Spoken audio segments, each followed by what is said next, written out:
Hello and welcome back to Studio 77. This zipper pouch with lining tutorial is not your average tutorial.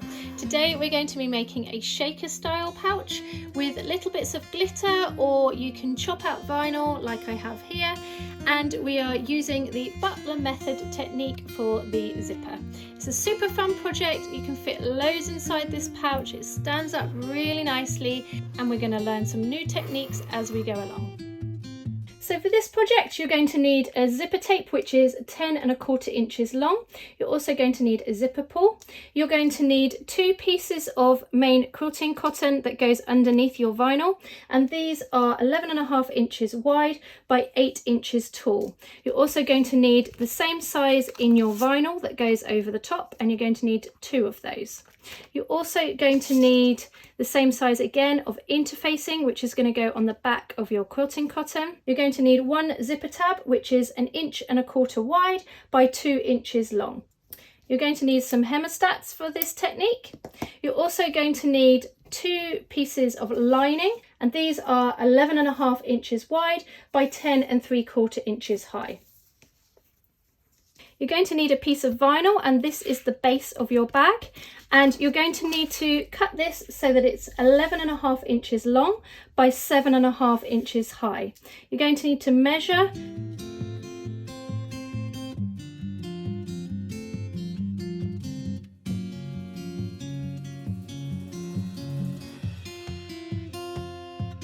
on both sides. You're also going to want some scrap vinyl that we are going to cut up to put in for the shaker section, or you could of course use glitter as well.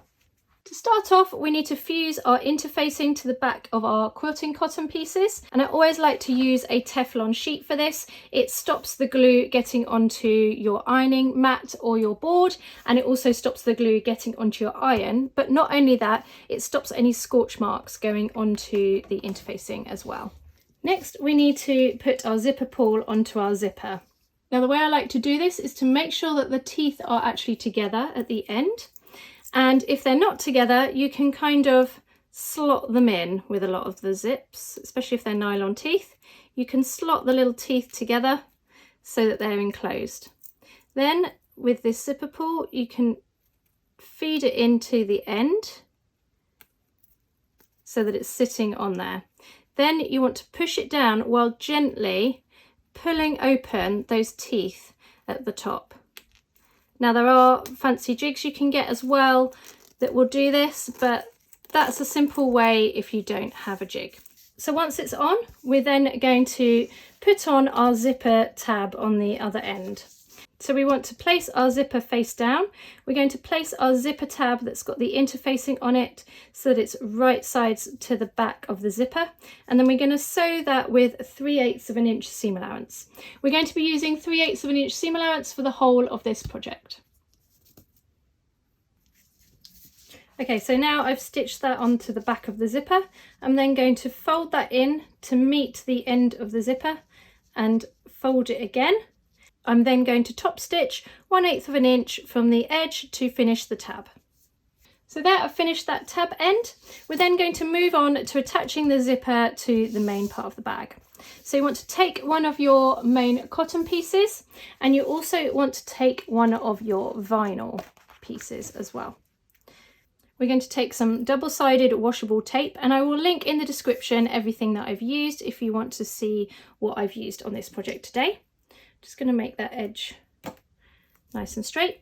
Then I'm going to place my zipper right sides down on top of the vinyl and the cotton. Then I want to measure in 5/8 inch from that edge and make a mark. That's where we want the end of the zipper tape to land. Then I want to measure in 1 inch from the other end, and also make a mark.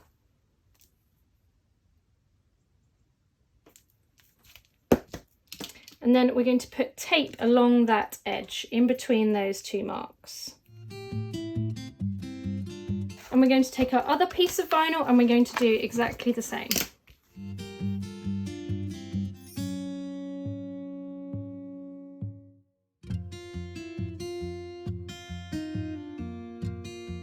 Once we've done that, I'm also going to put some tape on the bottom layer so that the cotton doesn't shift from the vinyl.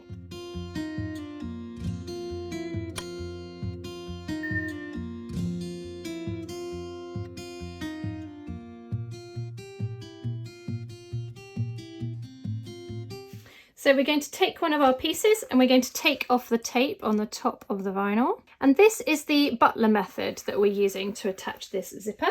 And if you want to find the original video with the full details of this method, please check out Amy Ling Designs. I will pop a link in the description as well to her original video, which has helped me with this technique. It's a really nice technique because it gets the zip to lie really nice and flat.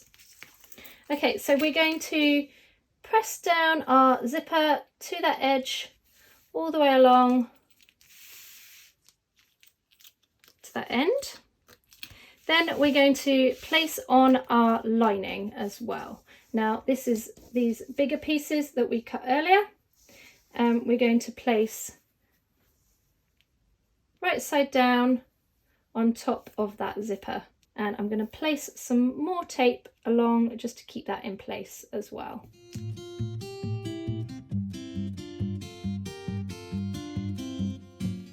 So over at the sewing machine, what I've done is I've just marked in 1 inch from the end of the open zipper end and made a mark. We're then going to stitch from the tab end, which is just under there. We're going to stitch from the tab end all the way along to the other end, and we're going to use our zipper foot for that.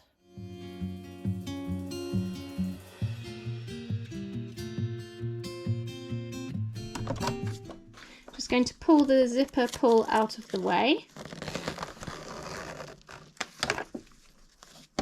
so that we can carry on stitching without that in the way.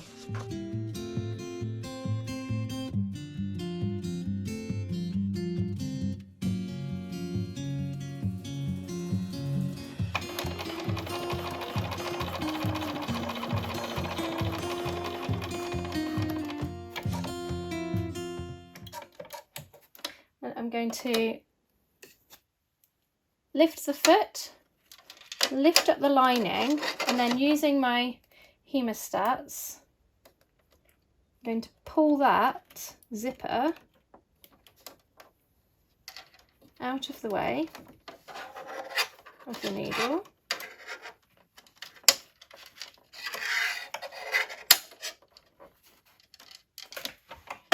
Put the foot down again, and then sew along to finish that seam.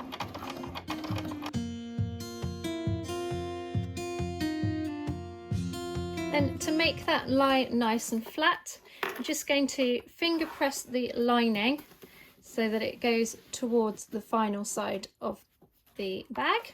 And then we're going to top stitch down along that edge 1/8 of an inch from the edge, and we're going to make sure we're not catching the lining side. So we're catching the vinyl and the outer cotton, but not the lining.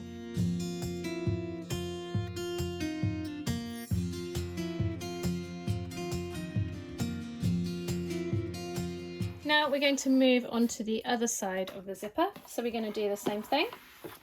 Take our prepped piece that we did earlier, and we're going to close up our zipper. It's not going to come off the end now because we've attached it inside on the other side. Take off the tape, lay it down so the 1 inch gap is where the zipper opening is.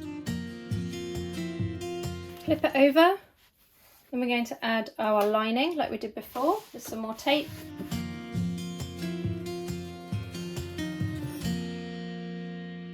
And again, we're going to start sewing from the tab end all the way down. So I've made a mark 1 inch from the end so that I know where to stop with my needle. Now you'll notice that I've switched back to the zipper foot so that I can get a bit closer to the zipper. I've also switched back to my white thread because I'm using a different thread for my top stitching, and the top stitching is much easier with a walking foot or a Teflon foot. You also want to be using a Microtex needle. It's going to make it a lot easier to get through these layers and through the vinyl.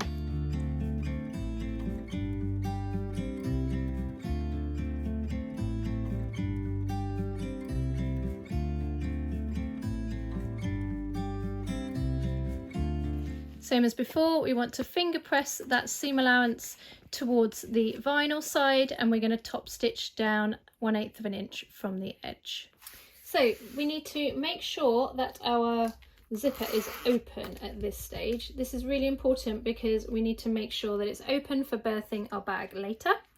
We're then going to take our piece that we cut earlier, our base of our bag, the vinyl piece, and we are going to be attaching it to the bottom.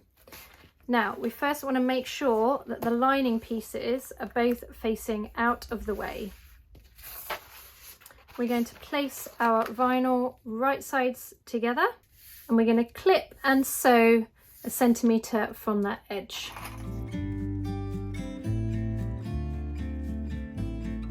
So I've attached that piece to the other vinyl piece, and I've also top stitched it with 1/8 of an inch seam allowance from the edge. Then we want to attach the other side of that glittery vinyl piece to the other side of the bag. And we're going to do exactly the same thing.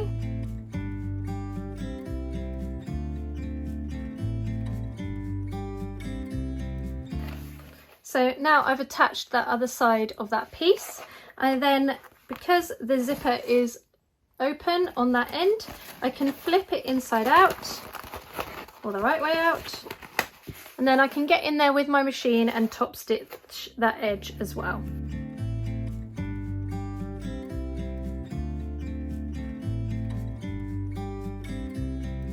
So now we need to flip it the wrong side again. So I'm just going to snip off that excess zipper.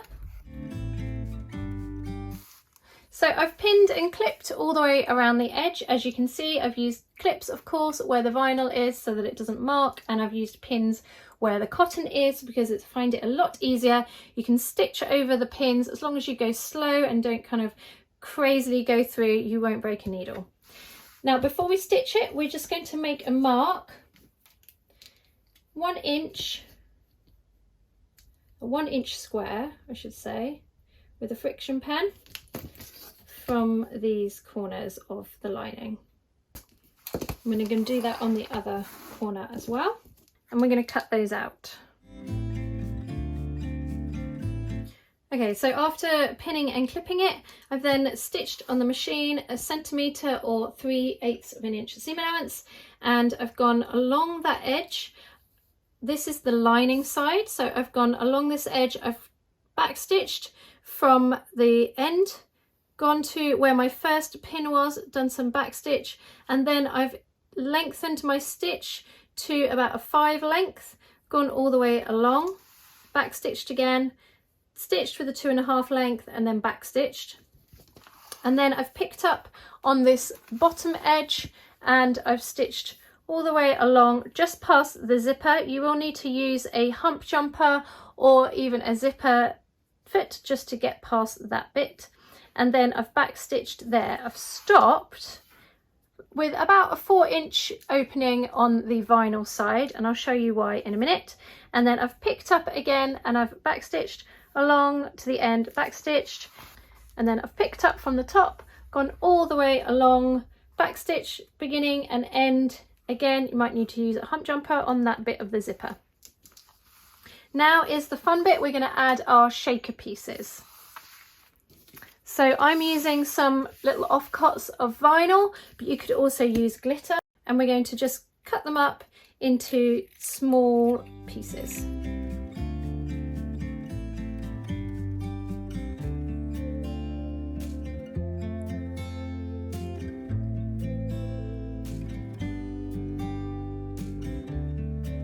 So now I've got all my pieces cut, I want to divide them into 2 piles, and then I'm going to feed them in between the vinyl and the cotton on the front and the back. You also want to make sure that if you're using offcuts of vinyl like this, that obviously the glitter is facing the right way out on the pouch. Once all your little pieces are in there, we're going to push them as far away from that opening as possible, and then we're going to stitch that closed. Now we've stitched the shaker opening closed, we're then going to just rip open those stitches that we made on the opening in the lining. And the reason for doing this, and I think this is a fantastic technique, again this is from Amy Lynn Designs, is so that perforates the fabric, so that then when you come to do your closing of the lining, once you've birthed the bag, it just has that memory of those holes, and it's going to make it a bit easier. So we're opening our lining, and then we're going to take our lining and we're going to pinch those snipped corners. We're going to pinch and pull the two pieces apart and stitch, moving the seams to each side. We're going to stitch along there with a centimetre seam allowance, and we're going to do the same on the other bit of the lining, the other end, and we're going to do the same on the two openings of the vinyl as well. Now that the boxed corners are done, I'm just going to snip back on the seam allowance, especially on this vinyl section. It's going to make it super bulky if we've got all that vinyl in there. So I'm just going to snip back. I'm also going to cut away on those zipper edges just to get rid of those bulky bits and to help it to lie a lot nicer.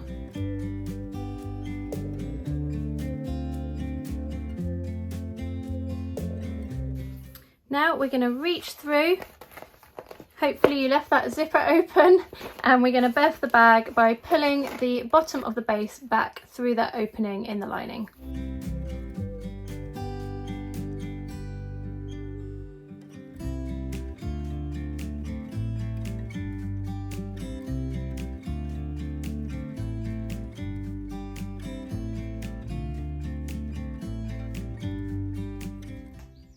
So once we've birthed our bag, we want to pull out the lining from inside, and we're going to stitch that opening closed. You can either do this by hand stitching, or you can just do it on the machine. And there you have it, the glitter shaker pouch. Let me know in the comments below if you enjoyed this tutorial and if you're planning to make one as well. Please follow me over on Instagram for lots of behind the scenes content. I'll see you on the next video.